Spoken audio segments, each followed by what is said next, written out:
back to Jump Street, where the story of black music is all around. Early jazz, like much of black music, has several important sources: blues, brass, band music, even African rituals. And one of the most important sources for jazz is ragtime. Ragtime was the first Afro-American music written by black composers that was notated exactly as it was supposed to be played. Piano rag music grew out of the melodies and rhythms of the dance music of the slaves before the Civil War. So bad, long time, so bad.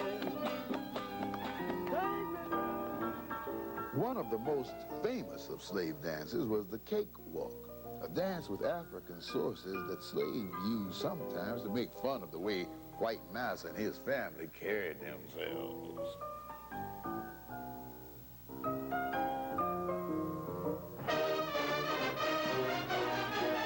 But ragtime was also shaped by the heavy 1-2 beat of the military marches, like those written by John Philip Sousa, the man they called the March King.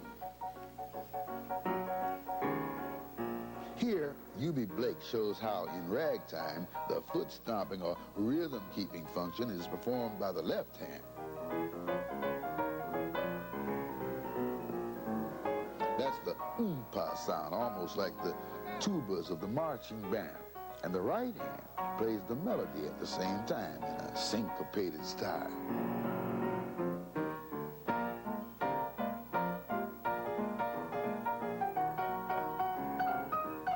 At the turn of the century, ragtime could be heard throughout America, but in the early days, it was performed by unknown travelers who played in cabarets, bars, dives, prostitution houses. Because of this, it was called illegitimate music. In 1897, Tom Turpin was the first black man to publish a ragtime composition, an original tune called Harlem Rag.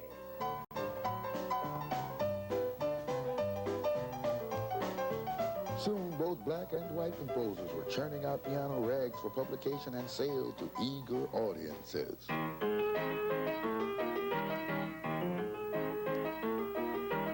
But the man generally known as the king of ragtime is Scott Joplin. Joplin was a formally trained musician, a teacher who became famous for his many ragtime masterpieces. Ragtime went on to become one of the chief sources of early jazz. Another source was brass band music.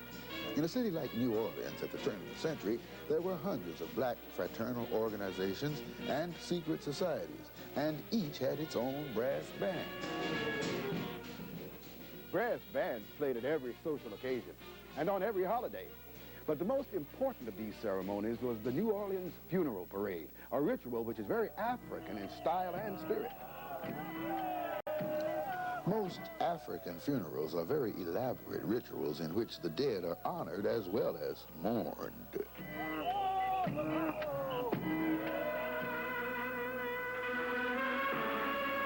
So too are the New Orleans funerals. Typically, the family and friends of the deceased would be led to the gravesite by one or more bands playing a solemn dirge.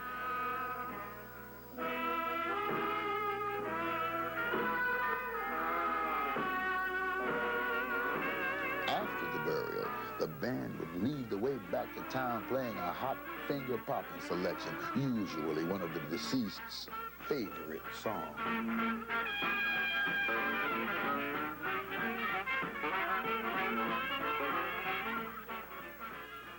One New Orleans band leader put it this way: because the departed loved music in life, we honor him by playing the music he loved. Now that's some way to go. Early New Orleans jazz was performed by combos of 5 to 7 musicians who used the brass instruments and the musical organization of the marching bands. To really hear what it's like, we have to go to New Orleans, which shouldn't be too difficult.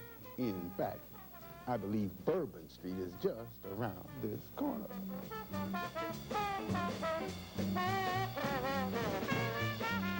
Alvin Alcorn has played with the best, including the great Kid Ory. Listen as he and his sidemen serve it up New Orleans style.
Welcome. Come on, man.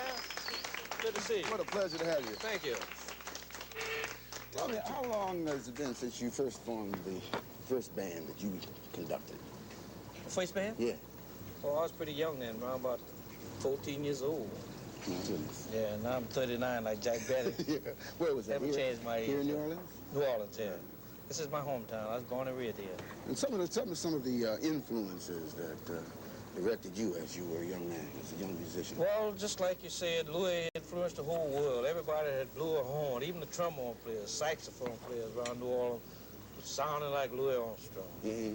Louis was really a big influence, but we all loved Louis here. You knew Kiddo and some of those folks? I knew Kiddo from way back, and I worked with Kiddo. I joined Kiddo in 1954. Mm-hmm. In 1941, Uri had sent for me to come out to join his group then. After old trumpet player from New Orleans had left the band, Mud Carey. What kind of work was there for musicians then? What kind of affairs, functions? Well, around here, it was always something to do around here. You could play parties. We used to have fish fries around here. Musicians played for fish fries.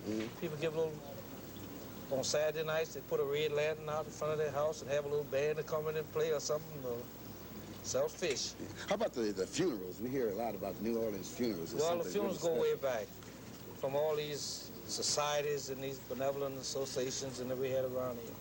If a guy would die, would join the organization and they would have in the clause of the funeral that one of the members would die, they'd have a funeral for him, and they'd donate a band to the funeral, a marching band. Yeah. We used to call them a marching brass band. Yeah, and that would march the funeral out to the cemetery? Yeah, we'd pick him up from the home and bring him to the cemetery, or from the undertaker parlor to the cemetery. Mm-hmm. And then coming back with that? Coming back, well, after we leave out the cemetery? Yeah. Oh, man, we would shack it down again. Yeah. Go back to old songs like Eddie Ramble, the Saints Go Marching In, tunes like that. What influence, or let me ask it this way, what part do head arrangements play in New Orleans music as you, through the years? Well, around New Orleans, we do all type of things. We do the old traditional tunes that's been on, like High Society and all of those songs. I've never saw music to that tune in my life, but I know I play it very well. We just learn them and play them. Everybody could play them. The Saints was the same way we did them. Matter of fact, most of this music came out of those Protestant churches. Came out of the churches? The beat and everything came out of this. Even that rock and roll and all that stuff came after this out the Protestant churches, Baptist churches, and sanctified churches with that beat. And that's the thing we always use. And you're still rocking steady. How about letting us hear some more of that marvelous Alvin Alcorn sound? Anytime you're ready, Browne. Right now, thank you. Good. Welcome to my old hometown there, boy. Pleasure to be here, sir. Thank you.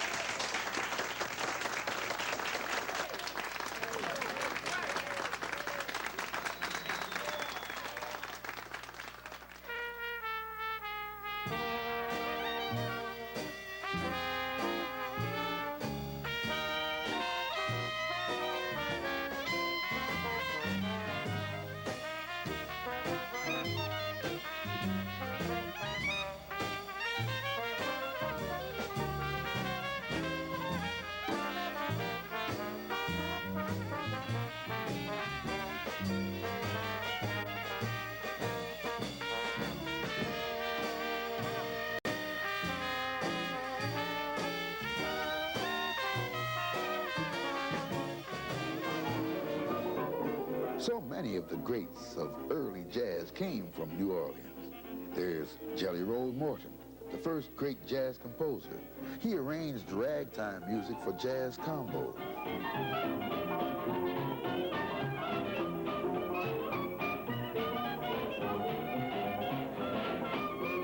And King Oliver, one of the finest cornetists anywhere.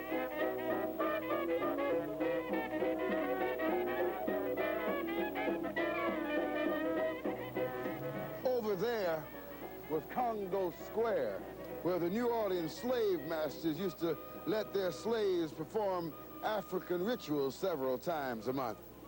Because of this, African music was preserved in this area and later became very much a part of New Orleans jazz. Today, this park is dedicated to Louis Armstrong, perhaps the greatest of jazz pioneers.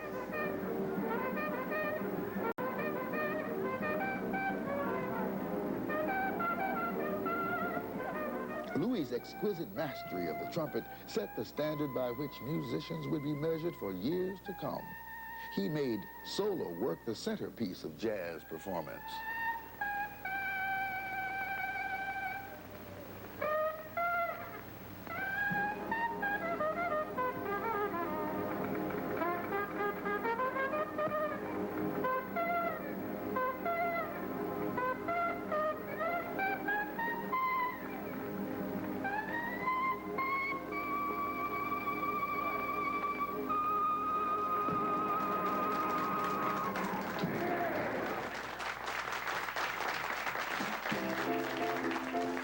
Like Louis Armstrong, Roy Eldridge is a pioneer and a legend in his own time. He's here to make Jump Street swing.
Good, good.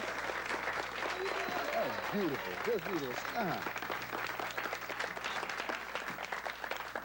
Oh, it's just a great honor to be with Roy Eldridge, a legend in his own time. I've been hearing your music for such a long time. Tell me how your sound started, what your inspiration was, where you're from and all that. Well, first of all, I'm from Pittsburgh, Pennsylvania. Mm-hmm. And I have to say this, I think that there was a talent that was given to me, because when I was 6 years old, I made my first gig, but I was playing drums. See, my mother played piano. And I know you would remember this, but in the old days, they used to have piano players in the theaters playing for the movies, you know? And me and her used to go and listen to the movies and, you know, see the movies, and then she'd come home and play with the piano player, and I played on the drums, you know? Rick Stewart, I loved. See, he's one of the cats I patterned myself after in trumpet. And he stayed at my folks' house, you know, showed me some of the risks when I first started playing. And when I got to New York, he showed up, and I wanted him to know how I'd progressed, you know. And he came down Small's Paradise. I was working there with Charlie Johnson's band there. Or he almost knows one of the two, because I stayed there. When one band left, they kept me. But anyhow, I wanted him to know, and I was telling him, well, I'll meet you at the Rhythm Club, you know. Well, he wouldn't play with me at the Rhythm Club, but they had a joint called Greasy's, where we went to jam, you know. And Fletcher Henderson's band, the whole band showed up there, you know. He was with Fletcher at the time. So everything I would do, they would say, yeah, jazz, yeah, you know. And Rex was getting bigger and getting more evil, you know. So I had a good G and a fair A above the staff, you know. So, you know, what you used to do then, when the cat is playing, you don't wait till he finish. His last 4 bars, you in on him, you know. And I screamed this G on him, you know, and I shouldn't have did it. When I got through playing, there was some other trumpet players, but he was after me now because I got too cute, you know. He screamed a B flat that I'd never heard. Yeah, I was gonna take, I felt up my horn, I said B flat, and I told these cats, I said, we might as well put up our horns because you cats can't play as high as me. And I never even heard of this note. And I actually cried. But you know what I did? One thing I did, I went home and I said, I know what he did, and I thought about it, and I thought about it, and I said, well, one thing he didn't do, he didn't play up there and play down. So I spent, I say 2 years before I met him again. He was with Duke at this time, and I was with McKinney's Cotton Pickers. We were in Philadelphia, my brother and Prince Rouse, and they got me out of bed. He was down in that hotel, the Douglas Hotel, and we played Chinatown. Don't China Boy, which the middle always goes to A flat. And every time I got to the A flat, of course, I started on that little whistle thing, worked up and down, and I wiped him out, right? The next time we meet, neither one of us played that because I think he did the same thing. We both sit up and like two dummies waiting to the other. Roy, look, Jazz, I'd love to talk to you all night. Would you play something else for us? My pleasure. Thank you.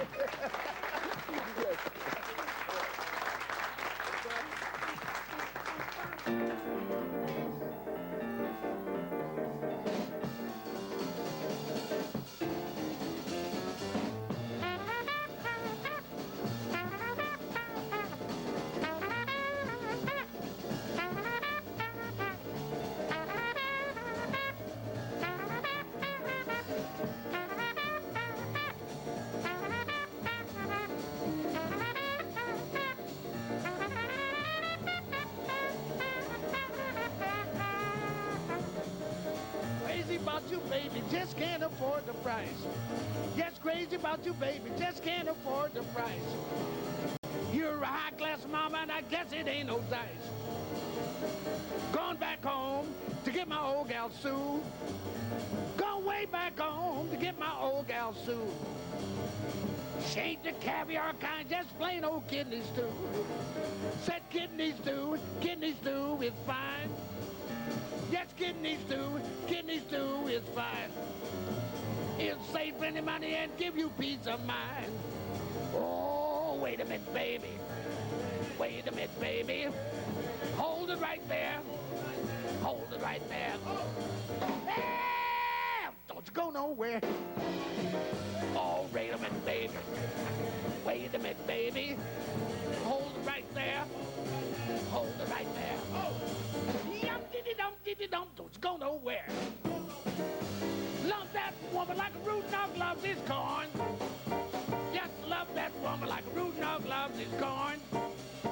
I've been was born. Early jazz has many musical sources, and ragtime piano music is an important one. Another is the brass band. The earliest jazz bands used the instruments and musical organization of the brass band. While all the musicians would improvise simultaneously, each player had a musical role to keep. Of course, there's a lot more to the development of jazz, and that's for another time. But now you know how it all came together from Jump Street. Check you next time.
Little man gone, little man